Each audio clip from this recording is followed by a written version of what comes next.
And have you noticed one more thing? This Matt Miller says that Palestinians cannot approach ICC against Israelis until they have their own independent state.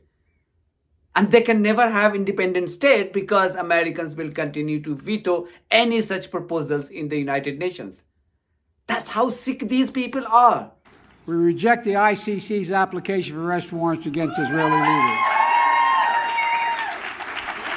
Whatever these warrants may imply, there is no equivalence between Israel and Hamas. And it's clear Israel wants to do all it can to ensure civilian protection. But let me be clear. Contrary to allegations against Israel made by the International Court of Justice, what's happening is not genocide. We believe that there should be the establishment of an independent Palestinian state. And an independent Palestinian state would have the ability to join the Rome Statute and become a member of the International Criminal Court, as every state in the world has the right to do. But that is not what. So where do they go in the meantime? They are not SOL. I said, first of all, Israel has its own investigation. Right, so ever since International Criminal Court prosecutor Karim Khan KC announced that he was filing an application for the arrest warrants of Israeli Prime Minister Benjamin Netanyahu, his defense minister, and 3 Hamas leaders, Israel's backers are now rattled. You can see the reaction that we received from America's robotic president Joe Biden, the British Parliament, State Department spokespersons. All these, the common theme is that they are absolutely rattled. And let me be clear. We reject the ICC's application for arrest warrants against Israeli leaders. Whatever these warrants may imply, there is no equivalence between Israel and Hamas. And it's clear Israel wants to do all it can to ensure civilian protection. But let me be clear. Contrary to allegations against Israel made by the International Court of Justice, what's happening is not genocide. And why wouldn't they? Because somebody for a change, a UN body for a change, has decided to take action, or at least initiate action, in what is obviously a genocide in Gaza. The way they reacted, if you saw the nimble-footedness, the lightning speed with which all these extensions of Israeli regime reacted. I've always felt that Israel is not a country. Israel is an entity. It's a project which has international branches. And their branches are in Downing Street, in Capitol Hill in America, and in certain capitals of European countries. And whenever something happens which tends to adversely impact the interest of Israel, all these extensions react furiously. They coordinate with each other and they react furiously to defend the interest of their headquarters, which is Israel. So the ICC prosecutor issued a public statement saying that an application for the arrest warrant of Benjamin Netanyahu has been filed, a war criminal, a bloodthirsty terrorist, who I have always said like that because he is not a leader of the so-called democracy. He is the head of a terrorist regime. So Karim Khan issued the statement and then the reactions followed. Robotic President Joe Biden said, there is no moral equivalence.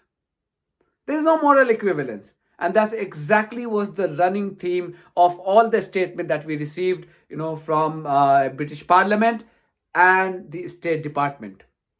Of course, there is no moral equivalence. There is a group of people accused of killing 1,200 people, and there is a well-established army backed by the mighty Americans, the mighty United Kingdom, the mighty EU, the Canadians, the Australians. A group of people, 2.4 million besieged people in Gaza, have absolutely no support from anybody. They can't even fetch a bottle of water for themselves, let alone getting arms to fight Israelis. They're dying. They don't even have free access to paracetamol. As simple medicine as paracetamol that you and I would have, access in abundance. Those poor people, 2.4 million people, God forbid if they fall sick, they don't even have doctors in the near vicinity. The hospitals they had access to in the past have been decimated, destroyed by the bombs provided by Americans and the UK and Canadians and Australians and the EU countries. These are facts. So there is no moral equivalence. There is one immoral country called Israel, backed by bunch of immoral countries like the US and the UK and the EU and Canada and Australia. And then there is a group of population, 2.4 million people, left on their own, backed by nobody, have access to nobody beyond Gaza. They can't even escape in the midst of that bombing from Israel. So how can there be moral equivalence? Then the State Department spokesperson yesterday in his press conferences, of course, he heaped embarrassment on himself. You can make out, because the lies cannot stand for long. You cannot continue to make effective argument based on lies. And it was clear. It only took a couple of journalists to ask penetrating questions for this guy, Matt Miller, to be completely exposed.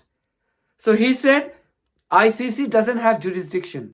But ICC has jurisdiction over Ukraine and Russia, but ICC doesn't have jurisdiction on Gaza and Israel. But at the same time, this joker says that we were expecting Karim Khan Kaisi in Israel. Why did he issue the public statement without talking to Israeli officials? We were ready to welcome him. We were ready to abstain him. You know what I mean? We wanted to welcome him in Israel so that we had all the opportunity to abstain him. So are you okay then with the application for arrest warrants against Hamas?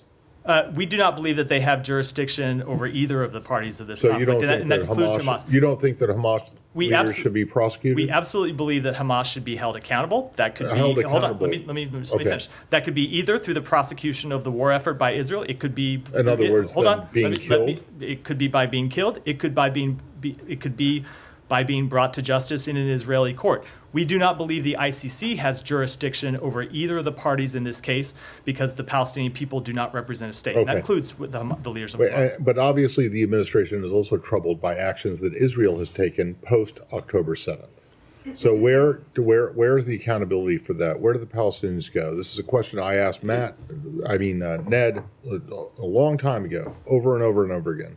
Where do the Palestinians go to seek redress? So let me answer this a couple of different ways.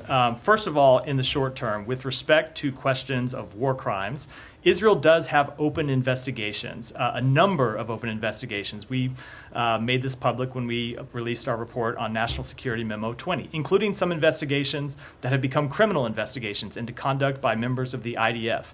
That is the first instance for judging whether someone has committed a war crime or a violation of IDF code of conduct.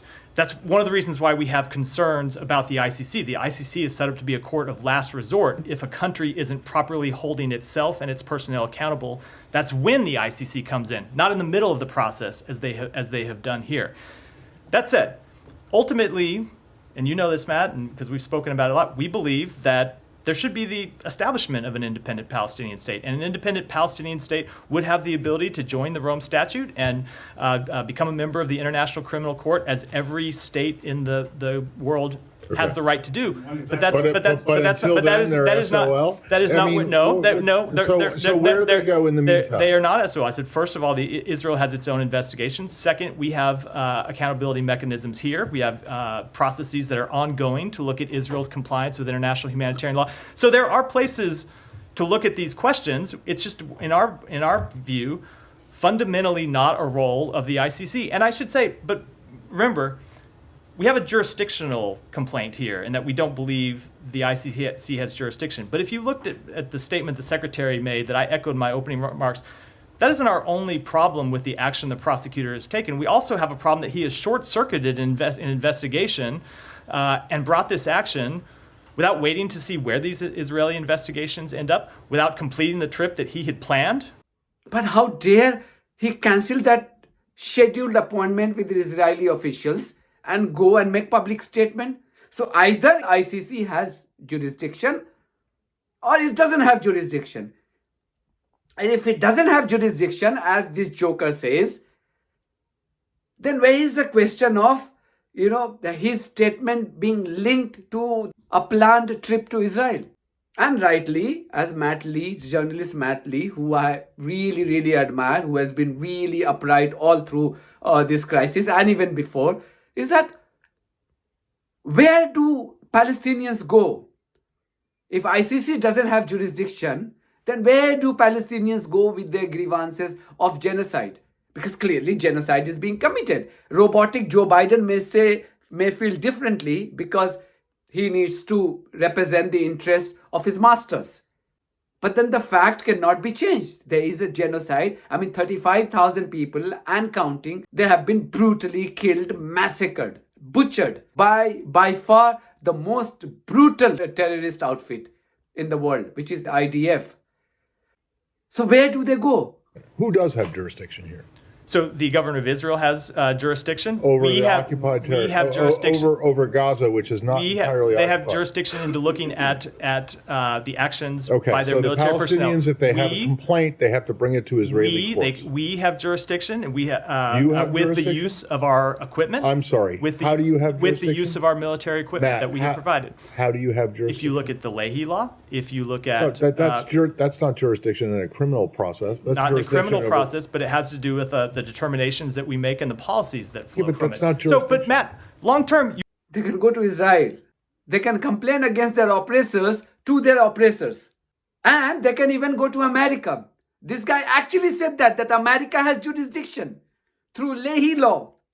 Now, anybody who knows what Leahy law is just a law that deals with the arms provided to its allies to make sure that they are not being used to commit genocide. That's what Leahy law deals with, nothing else. But this guy wants you to believe that through Leahy law, America has jurisdiction on Gaza. And he's rightly exposed by Matt Lee. And have you noticed one more thing? This Matt Miller says that Palestinians cannot approach ICC against Israelis until they have their own independent state. And they can never have independent state because Americans will continue to veto any such proposals in the United Nations. That's how sick these people are. That's how sick these Americans are. Now, I have absolutely no qualms that these people are representing the interest of Israel. I have absolutely no qualms. My problem is that do not call yourself as independent country and the savior of human rights and the savior of free speech and human values. Because you are not. You are just an extension of a terror outfit. Thank you very much for watching this video. If you haven't subscribed to my channel, please do so because that's one of the many ways you can support independent journalism. God bless you all.